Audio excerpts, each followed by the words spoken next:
So how do you approach business? Do you feel like you go more in the creative way, or you're more like type A, focus, go at it? Yo creo que I think that my the people that I have done business with will tell you that I'm like super straightforward. Let's organize things.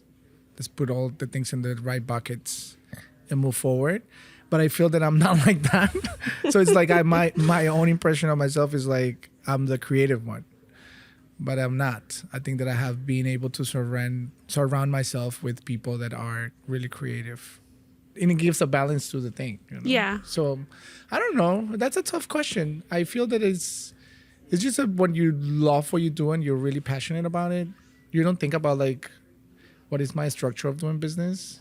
And I think that that's something that maybe I'm missing. And then with this new project, I think that things have become more, this is the time.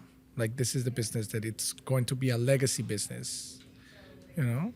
And when I you feel that say way. this business, what business are we talking about? Oh, the Poder Collective. Okay. Poder Collective is the last venture. We started with 2 more co-founders.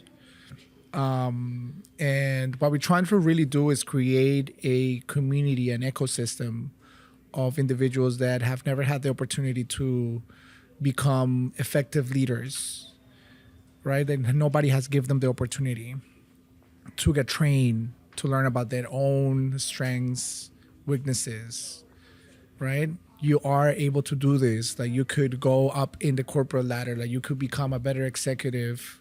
Like, you could become a more important team player in your job. Or if you are an entrepreneur and you are part of this ecosystem we're creating, that will give you the tools to succeed at your business and managing people and being a holistic leader.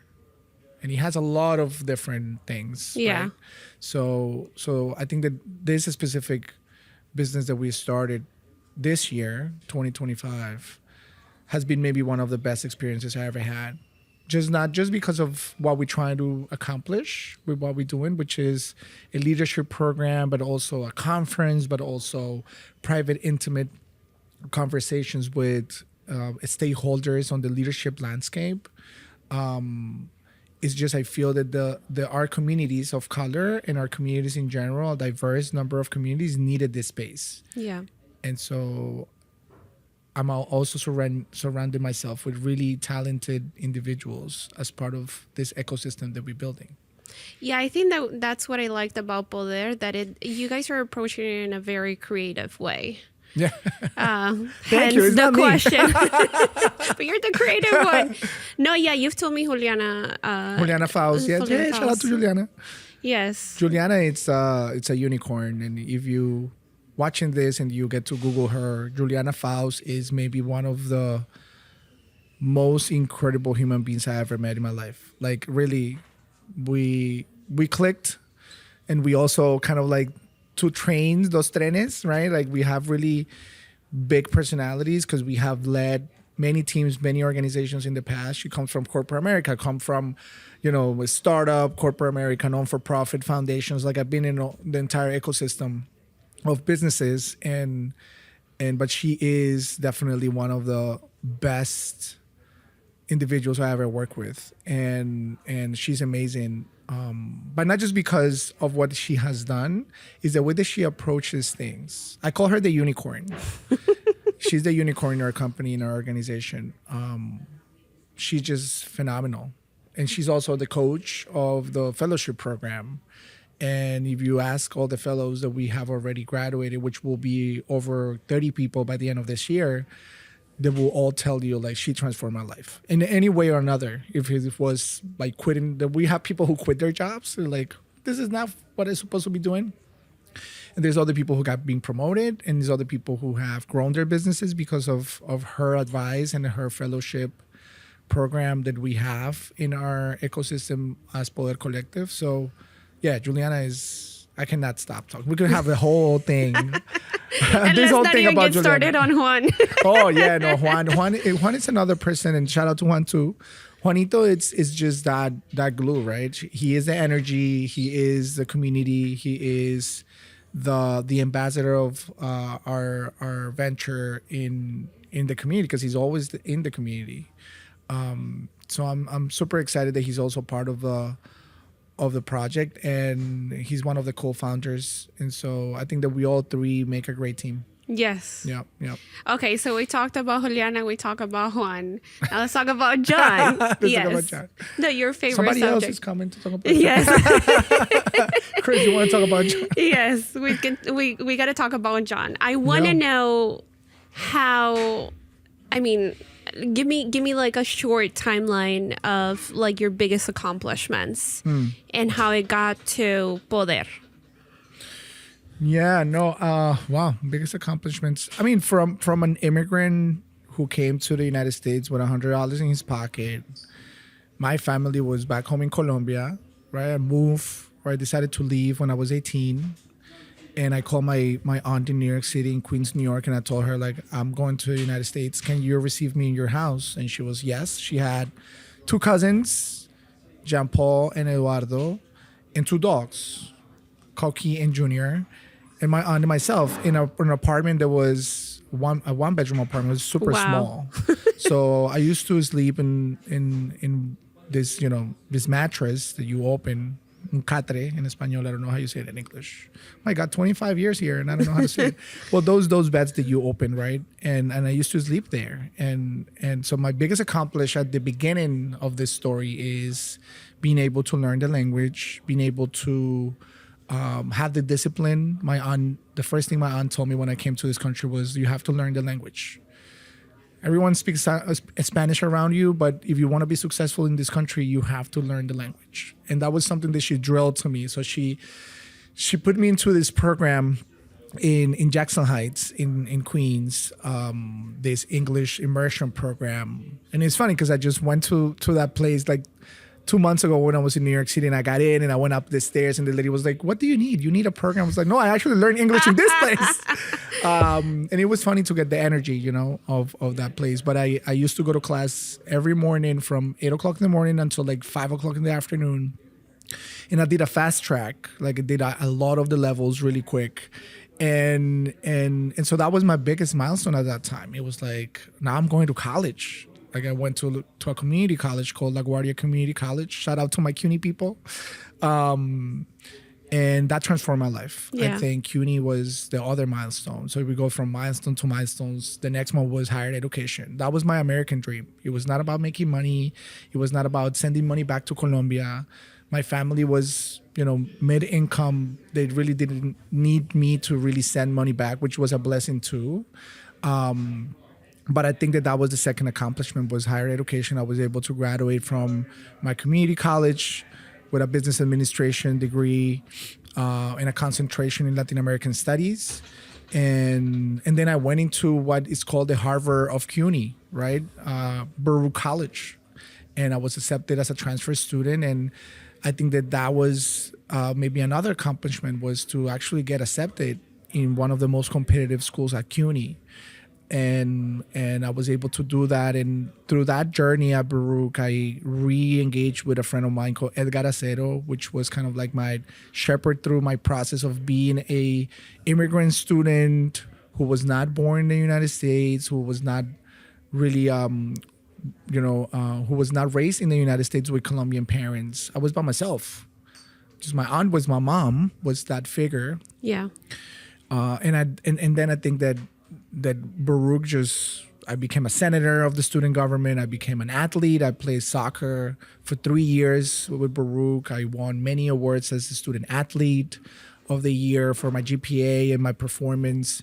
So it was just an extremely incredible experience. And then if you go into what was the accomplishment after that, what was the milestone after that, was being able to get out of those odd jobs and making a really brutal decision of not making money, make less money, but getting to an unstable job. And I think a lot of the immigrant communities, they're living any places in the United States, they sometimes stay in that rat race of like that easy money of I was a bartender, I was a waiter, I was a busboy, I was every job you could imagine. In New York City as an immigrant, I work at Jewish parties in the weekends as a waiter. I did everything. 'Cause All I the needed odd jobs. all the odd jobs you could imagine. I was a pizza boy, I was a counter boy, I was a phone person in a pizzeria called Maravellas in Queens. And there was a moment where I needed to just like, that's it. I need to find a job that is within the workforce of the United States in corporate America, non-for-profit world, et cetera, et cetera. So the next milestone was transitioning into that, because sometimes people say like, I'm not going to earn, $3,000 in tips as a bartender that I used to make for Thursday, Friday, and Saturday, and move it into a job that you get, $10 an hour and you don't Yeah. get tips. Well, I want to put a pause there because Yeah. I think that that's a huge thing for immigrants, especially, where you grow that mindset of like, I deserve. I deserve to be treated as an American. I deserve to receive the payment as an American and not do the odd jobs. Yeah. Did it happen to you like overnight that you're like, you woke up and you're like, I'm tired of this? No, actually, I have to give credits to. I opened LinkedIn when LinkedIn just started. Wow. Yeah, when LinkedIn started, I was maybe one of the first. I would say 100,000 people who opened them. So I got an edge on that, and I was really dedicated to that platform. And still until today, I'm really dedicated to LinkedIn. And there was a guy who reached out to me actually and said, I heard from you, because I used to do a lot of work in the community in Queens and in New York City as a Latino. I was one of those Latinos that were part of that big group of Latinos that now you hear in New York City. Like the first ever chancellor of CUNY is Puerto Rican now. His name is Felo Matos. He was one of my mentors when I was in college. Then you have people who now is in political office that were my friends when I was in college. So I was that maybe third, second generation of those leaders. So I was always with them, and people kind of like recognized my work. And I got the call from Elkin Arredondo, another Colombian who was the vice president of this company called New Futuro. And it was a technology startup that helped Latino families to understand the process of preparing, applying, and paying for college through a technology that created kind of like a Facebook of students of Latino origin, getting push notifications about financial aid and degrees and colleges and opportunities. And this was how many years ago? That was in In the 90s. No, okay. No, that was early 2000s, right? Like 2006, something like that. Like it was early, and I was there for a couple of years, like maybe 3 years. But that company really transformed my life, because he sent me a WhatsApp, a LinkedIn message, and I was like, "We're recruiting for a director of the Northeast." I was like, "What?" And he's like, "Yeah, we heard about you. You have a lot of connections with the Latino community, CUNY, all this. Wow. Let's have a call." And I'm like, "This is a spam." So I'm gonna. He's like, "Give me your number." I was like, "No, I'm gonna call you. So give me your number." So I called him, and this 30-minute conversation became like a 2-hour conversation. And so they fly me to Chicago, where's the headquarters, and they tell me like, this is what we try to build. And I'm like, oh my God, you have to give us a presentation tomorrow for your interview. I'm like, oh my God, like 24 hours. And I did the presentation. And when I finished that trip to Chicago, I remember that Elkin took me to a restaurant in Chicago, and he was like, we want to offer you the job. Wow. And I was like, okay. Yeah, it's $75,000 a year.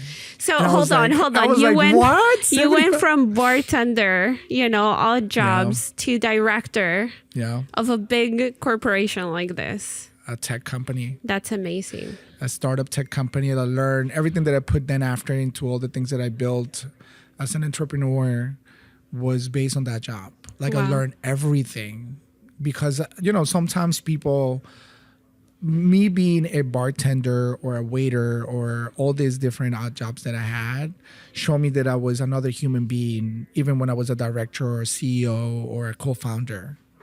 It's always about the people. It's always about taking care of people. It's being nice to people because they are the ones who drive your business. So that has been my core always. That's right.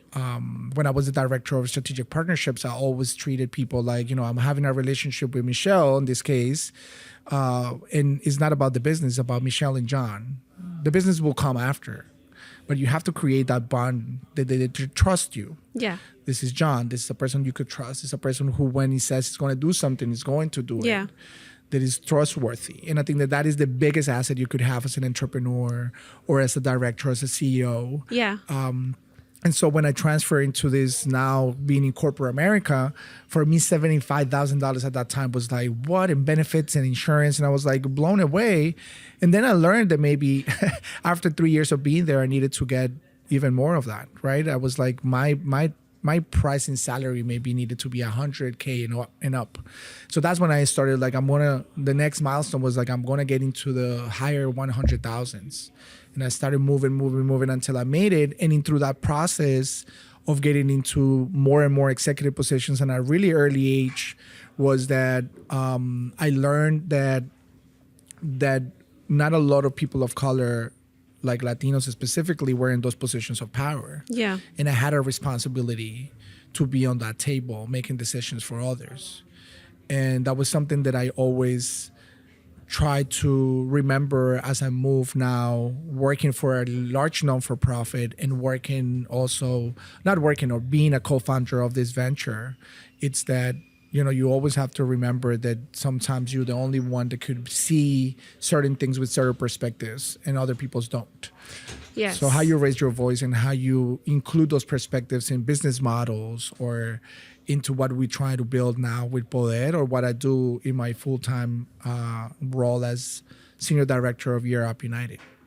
So here's a funny thing. I always tell people we have, as Latinos, right, we have to come in with the knowledge and the understanding of the Hispanic Latino culture, but also apply the principles of the American business culture. Yeah. And that gives us a superpower that other people don't have. And I love what you mentioned that, when you were bartending and when you were doing all these odd jobs, you learned about that, about building the relationship, right? Because that's what we do in South America and Central America. We build the relationship before we ask for the business. Right. In America, you come here, Straight you're like up. straight up to business. How much is it? What is it? Right. In South America, we do the relationship, let's go have lunch. Let's have a beer together. Let's... who's your Cafecito. family, your coffee, like all of that. Yeah. Yeah. But then there's also one part that I want you to talk about, and is the belief that somebody else had in you that brought you up to that platform. Yeah. No, that is so important. I remember, and I know this is kind of like a cliche thing that we do when we talk about opportunity, right? It's that when this person, Elkin, gave me the opportunity to be part of that executive team and that group of leaders, he always remind us about the elevator, right? That when you get into that elevator of corporate America and you get into those positions in the higher up floors, that you always have to send that elevator back to bring more people with you. Wow, I love that. Right. And so that was and has been my way of functioning. Right. I have always, and I know we met through another friend of ours, is that you always have to make sure that you are bringing the individuals that need that opportunity with you, because somebody give you that opportunity. So your responsibility, and I always think that is my responsibility as a human being, and as a leader, is to bring others that maybe don't have the opportunity to get into that elevator to go up, right? So I think part of what we do at Poder is doing that, giving people the opportunity to get trained and be visible in their organizations and say, like, look, I just went through this program. I just went to the conference. I just, I was exposing to these Poder talks. And now I have all these skills and all these tools that I could use in my job, with my family, with my loved ones. It's not just about the workforce piece of it. It's also that we're creating people that give the hand to someone to cross the street, that pick up the garbage in the streets, that they become leaders of the community in many ways, not in this that have the microphone, not in this that have the spotlight, right?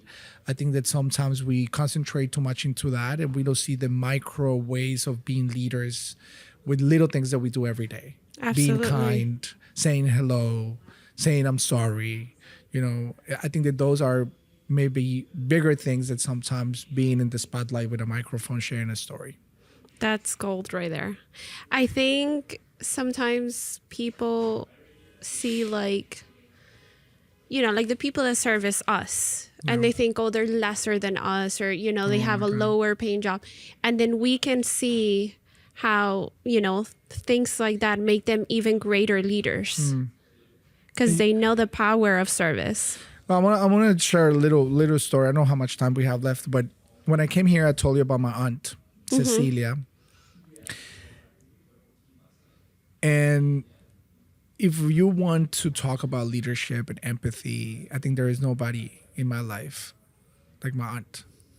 She came maybe over 50 years ago. She brought the majority of her family, my uncles and aunts came with her.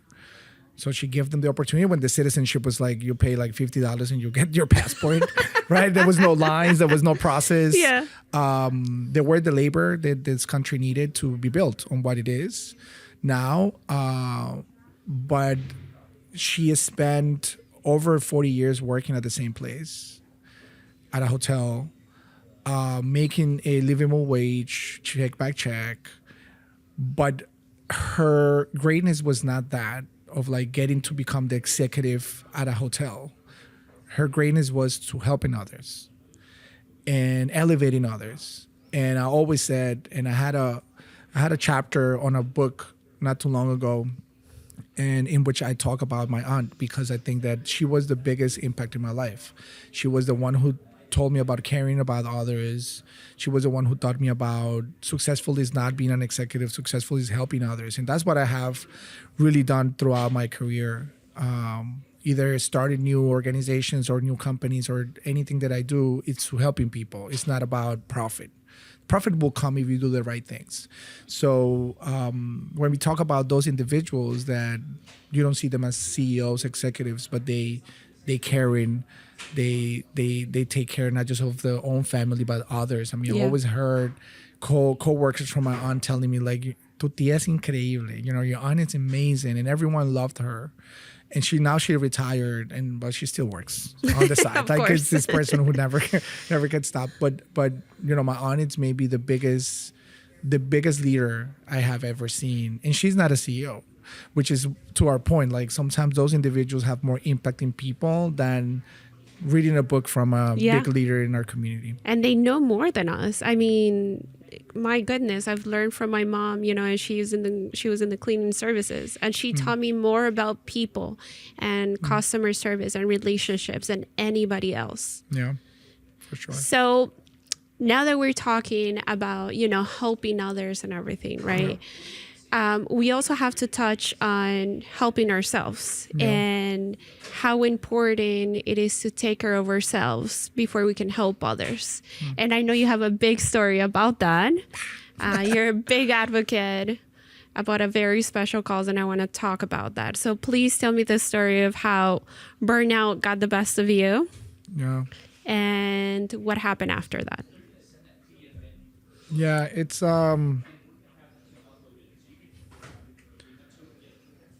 It's tough to talk about these things. I think that maybe this is the first time I'm talking about it. Wow.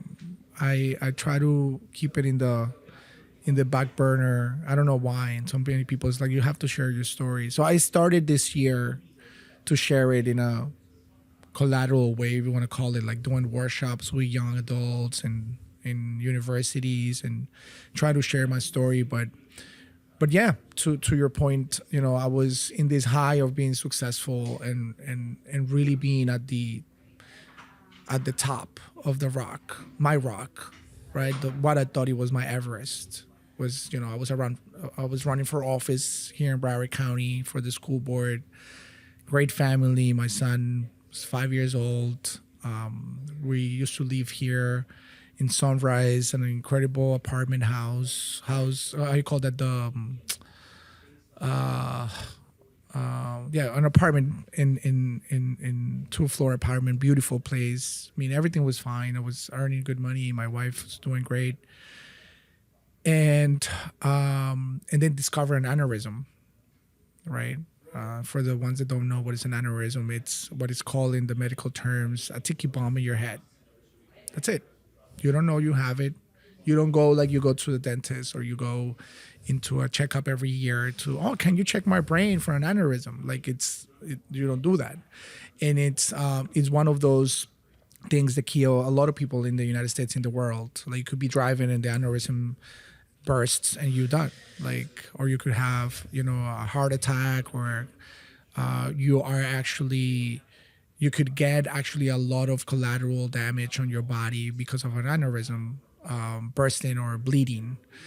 And so, it was to a point where I was involved in way too many things. I was in a lot of boards. I was running an organization. I was part of a lot of community groups. Somebody told me to run for office, and I was also running for office, right? With So all it of was that. like a million things happening. And the only thing that I have as an exit from all the stress, from all the things, is playing football, playing soccer. And so one weekend I go into the field and I feel dizzy, and it was like 90 something degrees outside. So of course I'm like, is this, I'm going to get a migraine. I used to suffer of migraines when I was a little kid. And I was like, it's a migraine. So I couldn't see from one eye. It's what is called the peripheral migraines. And so I go home. And my wife said, you drove like this? I'm like, yeah, I mean, I'm going to take a Tylenol. I'm going to go to sleep and it's going to be fine. And I wake up after maybe an hour and half of my body is numb. Wow. I don't feel my mouth. I don't feel anything. And I'm like calling my wife. I'm going nuts. And then the biggest thing when I share internally, and thank you, Michelle, for making the platform to share. But when I share internally, now sharing it with the world, it's that in this community, it's that my biggest fear was when I went down the stairs of my apartment house, and and I see my father-in-law, and it's like I'm seeing you right now, and I think about your name, Michelle, and I'm seeing your name in my head, but I cannot verbalize it. Wow. So I asked my wife, it's like, what is his name? Even though I know, but I cannot say his name. So I recognize you, Michelle, but I cannot verbalize your name. Wow. And that's when I freaked out. Yeah. And so we go through it's a long story, but then we go into a different moments in the hospital, and then they finally find the aneurysm, and they tell me, like, you have to get surgery. And to be honest, the only moment where all this story clicks, it's when I'm at home recovering from my surgery. Like for me, being at the hospital, waiting to get into the surgery, getting to see the neurosurgeon, all these things where like I didn't even know what is going on. And I cannot imagine, and shout out to my wife, which is an angel and an incredible human being, that I was able to just really went through all this because she was present. I was not. I was like a person that had an aneurysm that was about to get into surgery. I didn't know they were about to open my head. Like they Wow. opened my head. It's like una olla a presión, right? Like when you put the cooker and you close it, this is your brain. Like it's never going to get out. They open this thing and they're going to clip an aneurysm and save your life. And so part of the process is, to make this story really short, it's that when I went to the neurosurgeon, he says, the only reason that we are scared is because of all the things that happened to you. Your body got numb twice. You got all these different things that happened during that I was in the hospital. And he's like, it looks like your aneurysm may be bled. It's the only way to understand this. Wow. And of course that's scary, because if it bursts, you could die. So we do the surgery, all these things happening. I go a month after the surgery. I couldn't really walk, so I go with a wheelchair. My wife is taking me to the hospital. We go into University of Miami. Shout out to University of Miami. And we go through all this, and the neurosurgeon said, "You're the miracle boy." I'm like, yeah. We don't know what happened, but when we open your brain, when we clip the aneurysm, there was no sign of your aneurysm bleeding or that it bled at certain point. There was a higher call that makes sure that you didn't die with this in your brain, but it was not a medical thing. because we checked and none of that happened for you to have either the numbness on your body or having your migraine, none of that. So yeah, and then after 3 months, I was perfect. I was walking, my hands movement was perfect. So they told me like, you are definitely. When I went the third month, they were like, you walking. Like he saw me walking, he was like, let me see your hands. Are you feeling something? And the only thing that I had as a kind of like a collateral damage from the surgery was for certain months after that, maybe like half of a year, almost 7 months, was the lagging on talking. Like I was thinking about what I was about to say, and the verbalizing took time. But then after, like, they were like, it's normal, this is going to go away. And sometimes it happens to me when I'm in these interviews on these things that I get it for a moment. But besides that, I think that was the biggest thing that happened during that period of time. And my invitation to everyone who's watching this is that there is no money, there is no famous position, there is no executive role that is more valuable than your health, and there is nothing more important that you taking care of yourself, that you sleeping well, that you eating well, that you drinking water, that you doing what you love, if it's yoga, exercise, running, whatever that you decide to do. Do not put that aside because of fame or because of you want to grow in your career or because you want to be the best CEO. I laugh at people who recommend people that if you want to be successful in a startup or in a company, you need to, sacrifice everything and not go to sleep. And I don't believe in that. That's crazy. Yeah, that 4 hours sleep thing. Yeah, no. You have to really take care of yourself. And so my invitation for everyone, younger, more seasoned leaders, it's that just take care of yourself. Sleep, be a little bit of a jerk when it comes into, why are you not meeting at 6 o'clock at night? Because I have to put my son to sleep and I'm going to sleep too. Like, it's my time to go to sleep and I'm the old person at home. It's like, I go to sleep at 8:30. Yeah. I wake up at 4:35 in the morning, but I go to sleep at 8 o'clock. And my wife has also been a really good help too. You need to have like an accountability person. And I think my wife has been really good at it. And it's like, why are you in a meeting at 9 o'clock? Why are you in a meeting at 10 o'clock at night? Like, that we don't do that. Like, you have to take care of yourself. And I think you need those people. It could be your best friend. It could be your loved one. It could be a family member. Yeah. At the end of the day, like you say, there's no amount of money that is worth your health or, you not being there for your loved ones anymore. I've met many people that have died of aneurysms. Like I had never met somebody that survived one, as a matter of fact. And the fact that, you're estás completico, like you're exercising, you're running these businesses.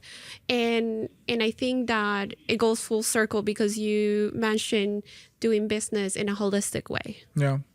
So does that include making space for, for those things, for sleep, for exercise, for all of that?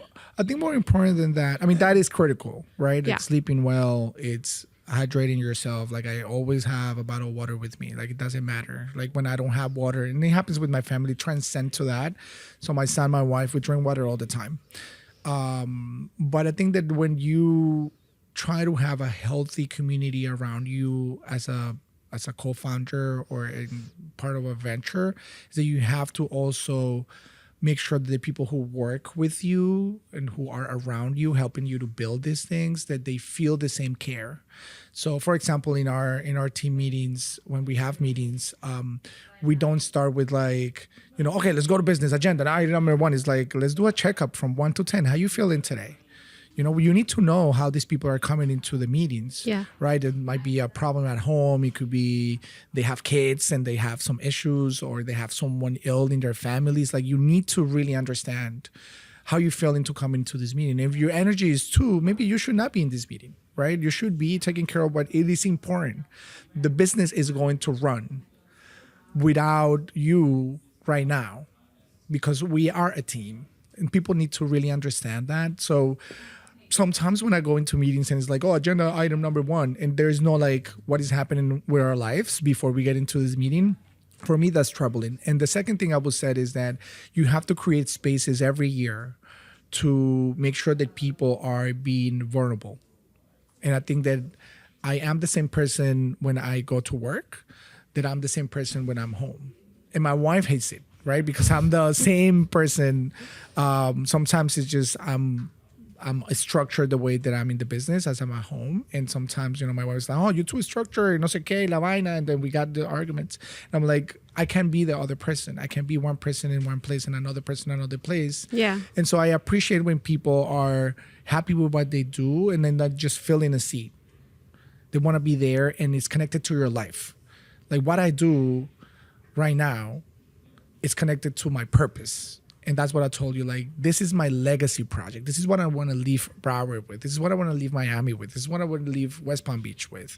Is that they said, this kid from Colombia who came and did all this throughout his career, the last thing that he built was to create impact in our communities, to make sure that we have the leadership that we need, especially nowadays, to be caring, holistic, to be leaders that could communicate with different people. Sometimes it's not about someone being different, it's us not being open to that difference. And if we are able to have conversations with everyone without putting them into a bucket, I think that is when our community grow. So when we have poder and bring in fellows into a place to be better leaders in their communities, we don't look into their skin color, we don't look into their political view, we don't look into their religion, we look into the human being. Are you ready for this transformational thing? Yes. We don't talk about politics. We don't talk about religion. We talk about you as a leader and how you could become a better person. Because if you think, and with this last thing to finish that point, is that I was in a cruise not too long ago with my family. And I bet you there was people from different political spectrums in that place. We all leave together in Kumbaya for the 7 days we were on the cruise. Nobody asked nobody, like, do you believe in this? Do you believe in that? No, everyone was having dinners and we were having good times. And nobody was thinking, when we don't judge the other person and we put them in a bucket, I think that we are a better society because we could have a conversation. Maybe when I talk to you, you already know what is your political view, your religion view, whatever it is. But if I'm open to listen to it, I expand my knowledge. I expand my leadership skills. I expand my views to the world. And how beautiful is that? And this country has everything to do that. We have people from all over the world. And so I think we're missing that now. It's like we try to cancel people because of how they think.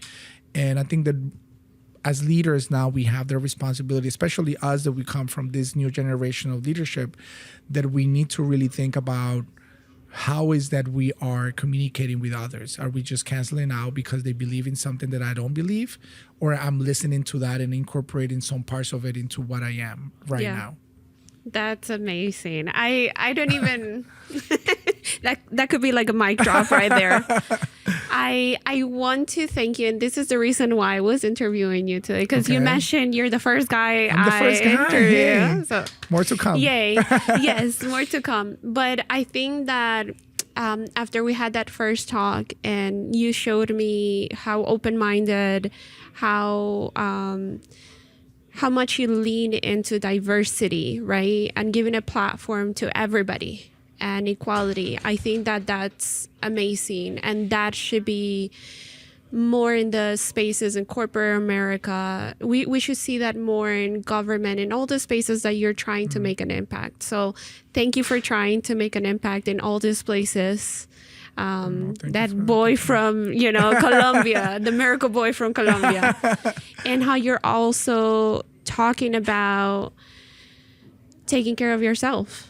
Not many men out there are talking about this, because we have this mentality of like a man has to be strong, has no feelings, has no needs. And that needs to be talked about more. So thank you for sharing your story with us. Yeah, no. Is there something that, any last thing that you want to talk about, that you wish more people asked you about? And no, I mean, we all have different stories, right? Yeah. And I think that these spaces are great for sharing. Like I never share my aneurysm thing, so I appreciate the space to share it. And I think I feel safe to share it. I do commend the work that you're doing, Michelle, and thank you for bringing individuals here, to now men and women, to be part of this space. And the people behind the curtains, of course, that make this possible. But I think that at the end of the day, my only message, if we want to finish this interview, is that do not negotiate who you are for anything. And remember that you are not a position, you are a human being. And what I mean by that is that if you're the president, the CEO, the co-founder, the founder, whatever it is that you have in that high title, because it's a high, it's not who you are. Because when you leave that position, you are going to remember loyalty. You're going to remember people who actually were able to recognize you as an individual and not as your title. So do not negotiate what you do, your ethics, your values, for recognition on a title. The title will go, and you will continue walking your walk and impacting people in any place that you go if you really truly believe that that is your call. So my invitation to people who are watching this, sometimes is upcoming leaders or already established leaders, is that nowadays with social media, people could take an individual that has done great things for the community and destroy it by canceling them out. And so do not feel that that is your power. Your power is being yourself, so everyone will know who you are. So for everyone who's watching, just that's my biggest message, and something that I have hardly learned is that you are not the title. You have to keep being you. And being you means aligned with your values, aligned with your goals, aligned with your purpose. Don't change that for anything. Amazing. Amazing. Okay, let's finish up with the last thing is, you mentioned you have Poder Collective, right? I want to be able to, put links and everything so that people can connect to this. Yes. So how does it work? If somebody sees potential in somebody on their corporation or organization, they can nominate them, right? So it's a nomination process. And why we do it that way is because we don't want to put pressure on people going through an application, right? There is an interview process. At a certain point, you get interviewed by either myself or one of our co-founders. But the idea is that if you see someone with leadership potential, that has been stalking corporate America, non-for-profit, government agencies, I mean, we serve all of them, and you feel it would be a good fit for a 4-month program that is hybrid, 2 sessions in person, 4 sessions online, in South Florida and now in New York City, you are able to nominate them by sending an email to the email that is in our website. Is animate@podercollective.com, and you could put the name of the person, the phone number, and the email, and we will reach out and we will figure it out and say, XYZ person nominated you for this program. Are you interested in learning more? And then we start the process. The other ways, you could nominate yourself. I mean, if you're watching this and say, I want to learn more, go to our website. It's going to be there, the link, podercollective.com.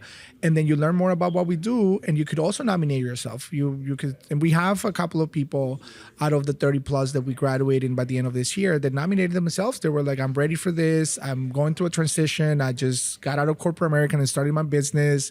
Or I've been doing this business for 5 years and I want to learn more skills to be a better leader in my business.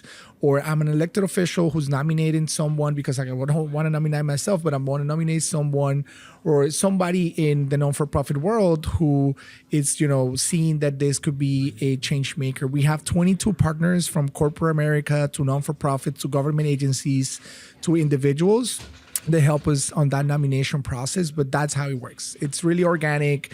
It's really, I would say, a little bit laid back, but that's the idea. The idea is that nobody feels the pressure of I need to get into this program and I need to get recommendation letters and I need to do a 200 essay to get in. It's are you ready? At the end of the day, if you put all these things and there's 15 sessions in other programs, it's did you really thought about this and you're ready for this, right? We give the person the idea of it's not about all the things that you have as a leader in the community. It's more about you personally. Are you ready to transform your life?